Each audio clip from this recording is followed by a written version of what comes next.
시작하길 원합니다. 오늘 이곳에 계신 성령님, 우리에게 말씀하시고 우리를 가르치소서.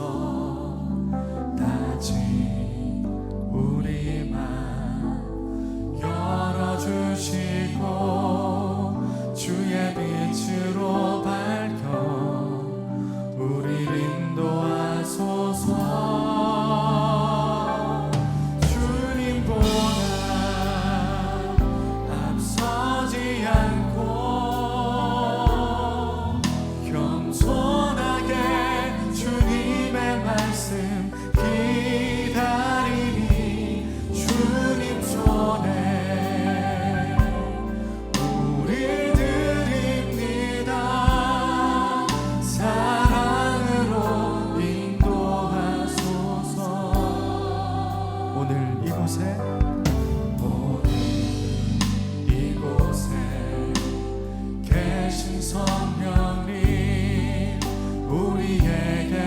말씀하시고 우리를 가르치소서. 다시 우리 시간 열어주시고 주의 빛으로 밝혀 우리를 인도하소서.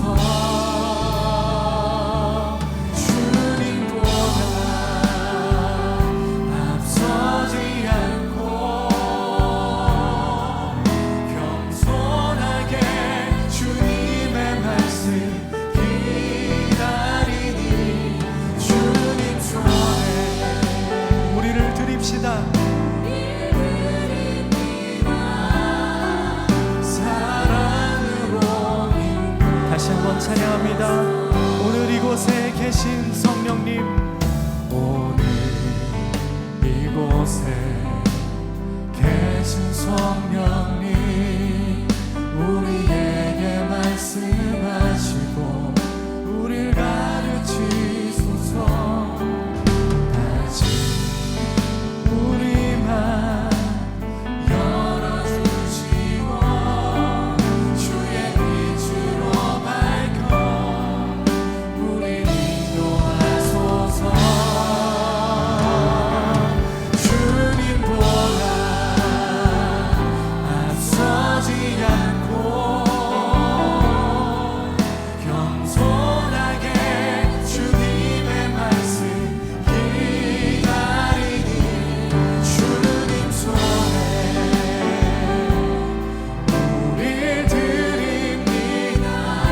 괜찮지 않은 삶의 부분을 생각하며 다시 한번 찬양하겠습니다. 주님보다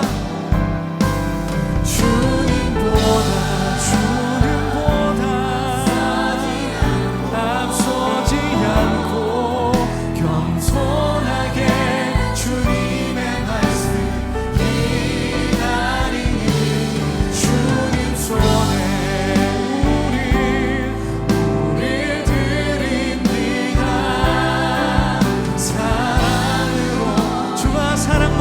사랑으로 인도하여 주십니다.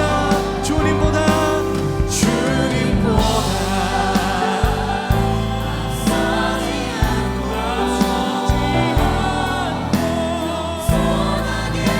주님의 말씀 기다리니 주님 손에 우리를 드립니다.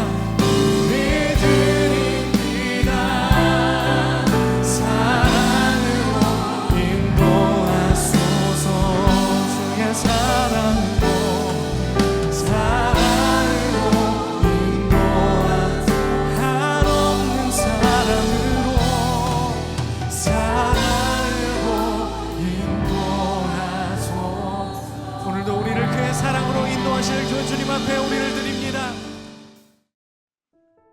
하나님보다 앞서지 마십시오. 베드로가 이르되 주여 내가 지금은 어찌하여 따라갈 수 없나이까. 요한복음 13장 37절. 당신이 원하는 것을 왜 할 수 없는지 이해할 수 없는 때가 있습니다. 하나님께서 이러한 공백 기간을 허락하시면 그 공백을 스스로 채우려 하지 말고 기다리십시오. 그 기간은 당신에게 성화가 무엇인지 알려주시고 성화 이후에 봉사가 무엇인지 가르치시기 위해 허락될 수 있습니다. 결코 하나님의 인도하심보다 앞서 달리지 마십시오. 만일 아주 작은 의심이라도 생기면 하나님께서 인도하시는 것이 아닙니다. 의심이 생길 때마다 멈추십시오. 처음에는 하나님의 뜻이 무엇인지 분명히 보이는 것 같습니다. 그래서 친구들과의 관계를 끊기도 하고 어떤 사업 관계도 포기합니다. 하나님께서 우리에게 무언가를 하라고 명하시는 것 같습니다. 그러나 결코 충동적인 감정에 의해 행동하지 마십시오. 분명한 인도하심 없이 무턱대고 진행했다가 오히려 복구하는 데 많은 세월을 보내야 하는 어려움을 당할 수 있습니다. 하나님께서 모든 것을 원만하게 드러내실 때까지 기다리십시오. 우리의 마음 상함이나 후회가 전혀 없도록 주께서 친히 행하실 것입니다. 그러므로 하나님의 섭리에 관해 의문이 있을 때는 하나님께서 친히 역사하실 때까지 기다리십시오. 베드로는 하나님 앞에서 기다리지 못했습니다. 그는 시험이 어디서 올 것이라고 미리 추측했습니다. 그러나 시험은 베드로가 전혀 생각하지 못한 곳에서 왔습니다. 주를 위하여 내 목숨을 버리겠나이다. 베드로의 선언은 정직한 것이었지만 무지한 것이었습니다. 예수께서 대답하시되 닭 울기 전에 네가 3번 나를 부인하리라. 이 말씀은 베드로가 자신을 아는 것보다 예수님께서 베드로를 훨씬 더 잘 아시기에 할 수 있는 말씀이었습니다. 베드로는 자신에 대해서 몰랐고 자신의 능력도 정확히 알 수 없었기에 예수님을 따를 수 없었습니다. 우리는 예수님의 매력에 빠져서 얼마든지 인간적인 충성을 맹세할 수 있습니다. 그러나 그 매력과 환상이 우리를 예수 그리스도의 제자로 만드는 것은 아닙니다. 인간적인 헌신은 어떤 때와 장소에서 예수님을 부인할 수 있습니다. 오늘 네 번째 오스왈드 챔버스의 주님은 나의 최고봉 중에 네 번째 말씀을 함께 나누어 보겠습니다. 오늘 제목은 하나님보다 앞서지 마십시오. 제목만 들어도 여러분들이 상상하는 이런 말씀이겠구나라는 생각하는 부분이 있을 것 같습니다. 아마 우리들의 삶에 가장 필요한 말씀이 되지 않을까라는 생각이 들고요. 오늘 말씀도 역시 두 가지의 주제로 나누어서 보도록 하겠습니다. 첫 번째, 이해할 수 없는 기다림의 시간이 찾아온다면 우리 인생에서 후회가 남는 때는 언제일까요? 충동적으로 행동했을 때가 아닐까. 이 충동적이라고 하는 말에 다른 단어를 찾는다면 서두름과 충동적이라고 하는 말은 동의어일 것 같다는 생각이 듭니다. 자연스럽게 이런 질문이 찾아옵니다. 우리는 왜 서두를까요? 하나님의 응답이나 인도하심이 분명하지 않음에도 불구하고 자꾸 하나님을 앞서 나가려고 하는 경향 때문에 그렇습니다. 우리뿐만 아니라 챔버스도 그런 경험이 있었어요. 챔버스 역시 그런 오류를 범한 적이 있습니다. 기도하는 사람으로 하나님과 영적 친밀함을 누렸던 챔버스이지만 1916년 제1차 세계대전이 끝날이라고 확신을 했다고 합니다. 그러나 그의 확신대로 전쟁은 끝나지 않았고 그의 12월 9일 그는 일기장에서 그의 실수를 이렇게 언급합니다. 우리 주님을 제외하면 이 세상에 믿을 대상이 없다는 사실을 입증하는 또 하나의 사례이다.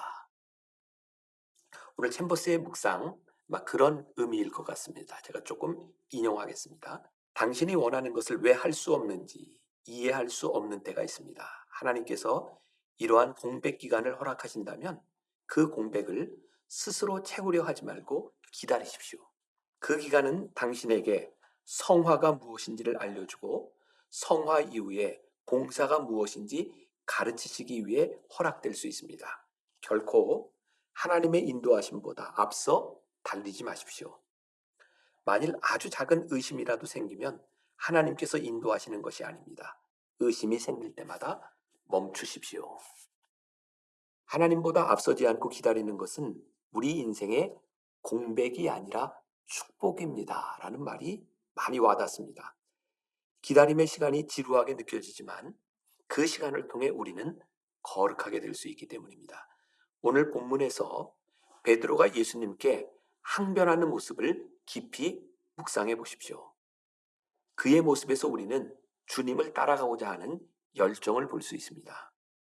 중요한 것은 주님이 허락하시지 않는 열정은 자기 자랑과 교만에 빠지게 한다는 것입니다. 하나님을 향한 열정이 하나님과 원수가 되게 할 수 있다는 사실을 명심해야 합니다.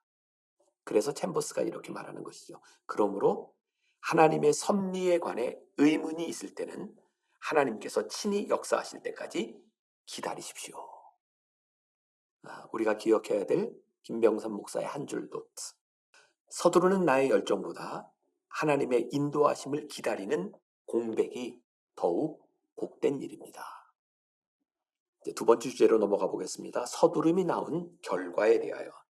기다리지 못했던 베드로의 열정은 요한복음 13장 37절에서 주를 위하여 내 목숨을 버리겠나이다 라는 고백을 낳습니다. 그때 베드로의 마음은 정직한 것이었을 겁니다. 하지만 이는 하나님이 행하시는 일, 즉 인도하심에 대해서는 무지한 고백이었습니다. 예수님께서는 베드로의 고백을 들으시고 바로 이렇게 요한복음 13장 38절에서 말씀하셨습니다. 예수께서 대답하시되 닭 울기 전에 내가 3번 나를 부인하리라. 말씀을 보는 우리는 쉽게 이 상황을 상상할 수 있습니다. 베드로가 자신을 아는 것보다 주님이 베드로를 훨씬 더 잘 알고 계셨기 때문에 주님이 이렇게 말씀하고 계신 것이죠. 자, 오늘 묵상에 나오는 챔버스의 얘기를 조금 더 인용합니다. 우리는 예수님의 매력에 빠져서 얼마든지 인간적인 충성을 맹세할 수 있습니다. 그러나 그 매력과 환상이 우리를 예수 그리스도의 제자로 만드는 것은 아닙니다. 인간적인 헌신은 어떤 때와 장소에서 예수님을 부인할 수 있습니다. 베드로의 이야기를 잘 설명해 주고 있죠.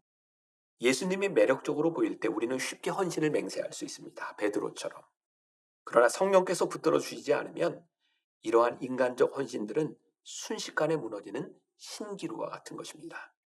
예수님을 따라다니던 12명의 제자들은 기적을 행하시는 예수님을 보고 충성을 맹세했지만 십자가의 자리를 지키지 못하고 뿔뿔이 흩어졌습니다.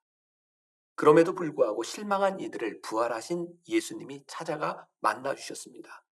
부활하시고 하늘로 승천하시는 예수님을 목격한 제자들의 마음이 얼마나 뜨거웠겠습니까? 하지만 주님은 뜨거운 마음을 가진 제자들을 세상에 보내시지 않으셨습니다. 오히려 예루살렘을 떠나지 말고 하나님 아버지께서 약속한 보혜사 성령이 올 때까지 기다리라고 명령하셨습니다. 오순절 다락방에서 성령을 체험한 제자들은 더 이상 육적 헌신이 아닌 영적 헌신을 따르는 자들이 되었습니다. 그리고 그들은 끝까지 순교로 열매를 맺습니다. 이런 고민은 2000년 전에만 있었던 것이 아니라 오늘날 우리 교회에도 동일하고 하나님을 믿는 우리들에게 늘상 찾아오는 고민인 것 같습니다.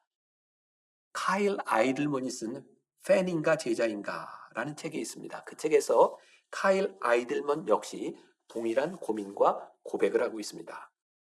카일 아이들먼 목사는 어떻게 하면 크리스마스와 부활절에만 교회를 찾아오는 사람들에게 다음 주일에도 예배에 나올 수 있을까를 고민하며 설교를 준비합니다. 그러다 예수님은 대중이 듣기 싫어하는 메시지를 전하셨다라는 것을 깨닫고 요한복음 6장을 묵상하게 됩니다. 오병이어의 기적 사건이죠.